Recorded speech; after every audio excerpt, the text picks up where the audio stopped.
start hunting and shit. They could go all the way from the beginning. I mean, they would have. But they wouldn't Why? do that. I mean, anybody can do that. I think they would. I think that they would. I think they would adapt. Because traditionally, homelessness in America is a more metro society problem.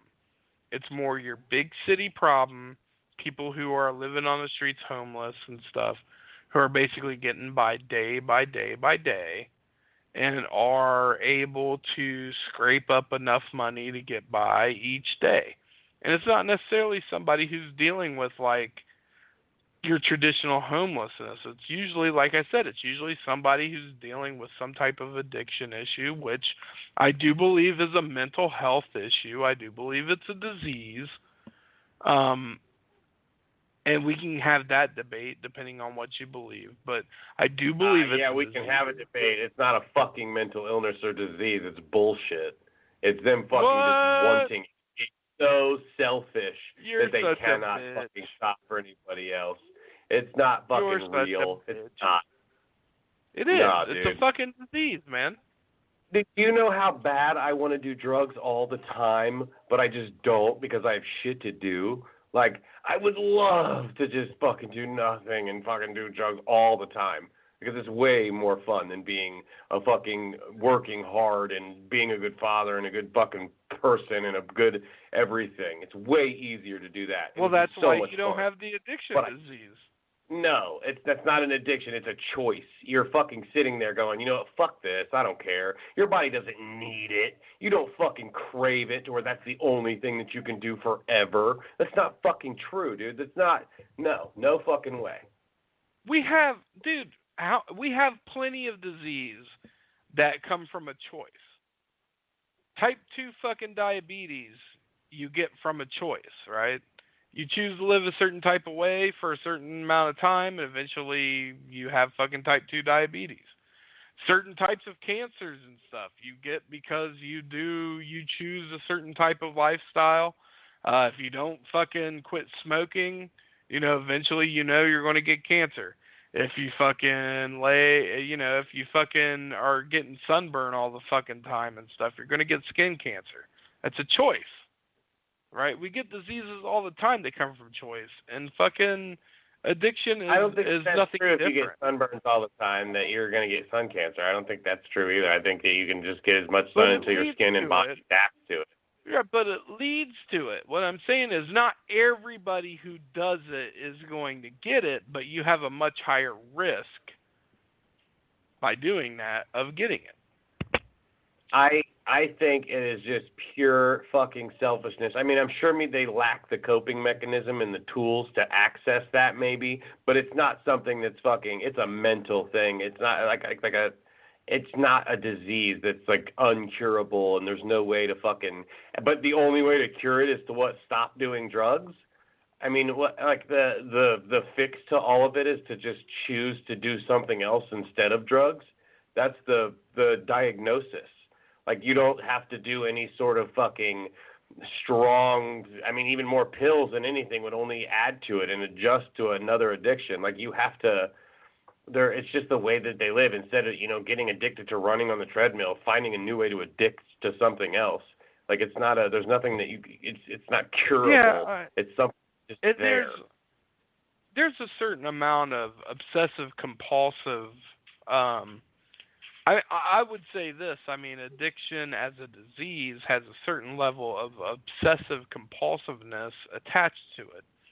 Like, I know a number of people who have been addicts who have recovered from that and have found success in finding something else that they can become obsessively that they can become obsessed with. Like, they took that energy and put it into some other type of entrepreneurial venture or something else that they're good at and that they become obsessed at, as opposed to their addiction, and that's been successful for them. But, everybody who is dealing with some type of addiction has to come to the point to where they realize that they don't have it within themselves to stop doing this. Yeah, I think it's another. I don't think it's the drug. People, I think it's some other disorder. I think it's a mental disorder for everything. It just drugs is just the thing that it is at the time. Like it's not a. And that could be true. And there's some levels of that. And there's a certain level of co-occurring disorders that happen with people who are addicts. Like a lot of people who are addicts are not just addicts, but they're also dealing with some type of anxiety issues that they're covering up. Or a lot of people are not just addicts, but they're dealing with some level of OCD that they're dealing with, right? So there's usually some level of co-occurring disorders. I still think it's kind of bullshit, even though, I mean, like, I have these really hardcore anxiety attacks, but I know I'm having them, and I know I'm doing it on purpose. Like, I know I can stop being anxious, but I just do it anyway. Like, there are all, I mean, it's just, it's a weird thing to, you know, like, even the things like I'm afraid of, I'm so terrified of things, but a lot of the times I will go for it. Like, I force myself to do things I'm afraid of all the time. Like, and it's not like, I mean, and then I'm like actively reacting to, like I'm sweating really bad or I'm like just super uncomfortable and can't wait to fucking stop doing it. Like, but I make myself do it. And you can't tell I'm going through all that stuff, like in my head and in everything that's going on. I'm just being me anyway over all of this, like these things that are fighting me, that telling me to not do it and that I'm not good enough and that I'm fucking stupid and I'm dumb. Like, that's just constantly going through my head, but I'm just like ignoring it and doing it anyway, like what I need to do. So it's hard for me to believe, like I mean, some people aren't like as connected like that with themselves emotionally or the things, and they just allow it to overwhelm them and do whatever it takes. Like, I don't know. There's some things that I will allow to take me over, but I'm choosing it. Like I'm actively in my head like, yeah, fuck it, this is what I'm going to do. Like, but I could do something else if I wanted to. And I know that's like the... Yeah, no, I mean, I will say this. I mean, the people that I've known who's had the most success from recovering from addiction, from drug addiction, from serious drug addiction, I mean, like even fucking heroin addiction, the people I've known who's had the most success with that are the people who take it seriously, who treat it as a disease, who say to themselves, even though they may be completely out of active addiction for 10 years, and treat it in such a way as to, look, I'm an addict, and I can't even drink. I can't even smoke marijuana, because if I do, that's going to trigger something within myself. That's going to trigger my disease. That's always there. It's always there in the background. It's not something I'm ever going to get over. And if I do that's that, what I don't believe either. Yeah. That's what I don't like. I don't like how they say I'm always an addict. I'm always an addict. I just choose not to. Like I don't like that they even leave that there as an option. Like, why the fact that you should be able to, the being recovered from that addiction means you should be able to smoke weed, because it's not going to do anything to you, because you're not fucking going to do that anymore because you choose not to. If you're, I mean, like, that's it. You can't say, well, if I do it. Maybe it's the case. Maybe you could. Maybe you could. But I will tell you this. I've known way too many people who have thought that and who've gone down that path and have been proven themselves wrong. Because they fucking let themselves do it. Like, I don't know. It just doesn't seem like a thing like, oh, shit, I smoked a joint. Here we go. I'm about to start fucking blowing dudes for heroin in bathrooms, all in Marathon gas stations everywhere along Route 50. This is it. Shit. I guess I chose this. Fuck it. Here we go. Like, I don't know. Doesn't seem realistic to me. Or, I mean, I'm sure it happens all the time, but to me, it's this other thing. I know. I mean, I feel like they've got to be aware in their head. There's no way in their, like, internal monologue, they're sitting there with themselves and they're going, like, you know, no, they're, like, suffering. They're like, no, I can't do this. I don't want to do this. I can't do this. I can't do this.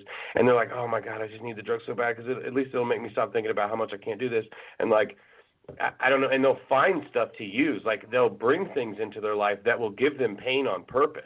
Like, they you know, and maybe they don't start out that way, but they run out of this desire to want to always be a drug addict and nothing. So they find these things and these people to latch onto or get a part of, and they build these things with them like, oh my God, it's so free. It feels so good to be with this person because it's not doing drugs, and they've actually like, succeeded in like beating that. But then they're sitting there like, okay, like, oh my God, it would drive me crazy if I lost this person. It would hurt me so bad if I lost this person.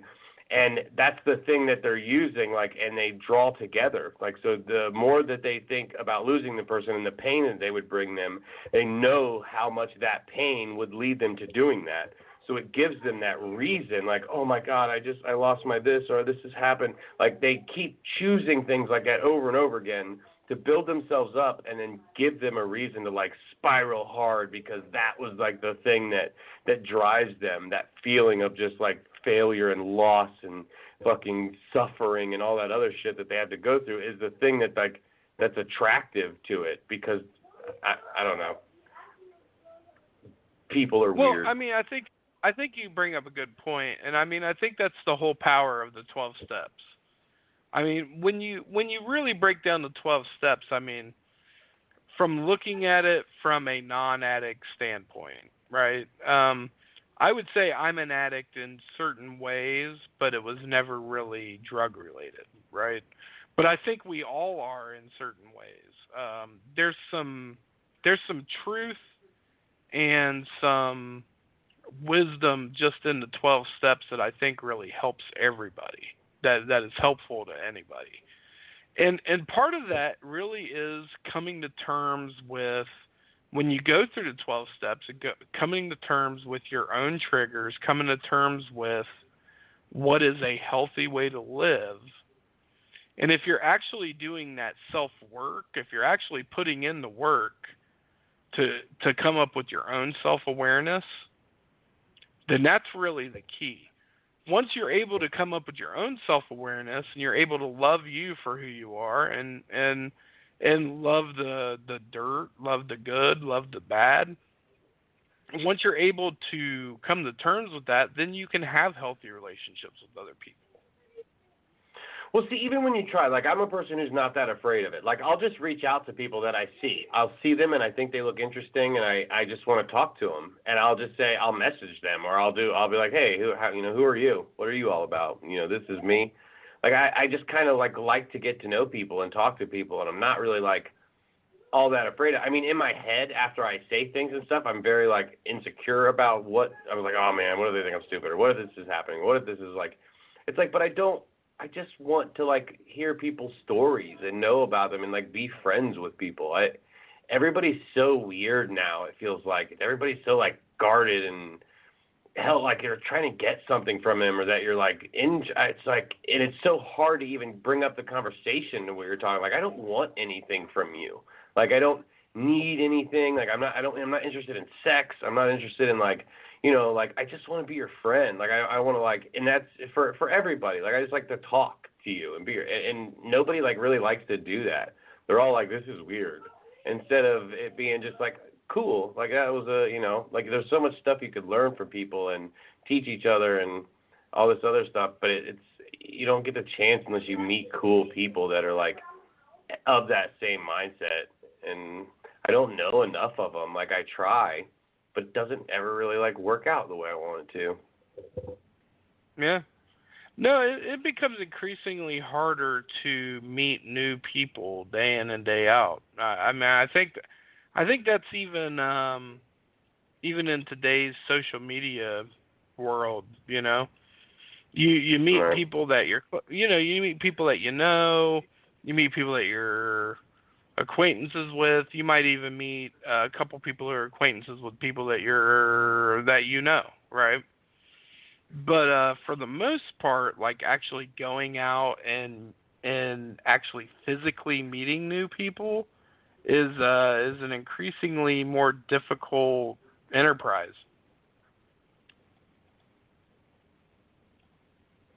It is. I mean, I feel like there's some like disconnect between being, on doing something like this podcast or videos and stuff, and people reaching out to you, like people that want to be your friend and talk to you will reach out to you, and like if you reacted that way towards them, it would be like insulting, I guess, or something. But I mean, when they reach out to you and want to be your friend and do things like that, and you don't like react that way. I mean, I don't know.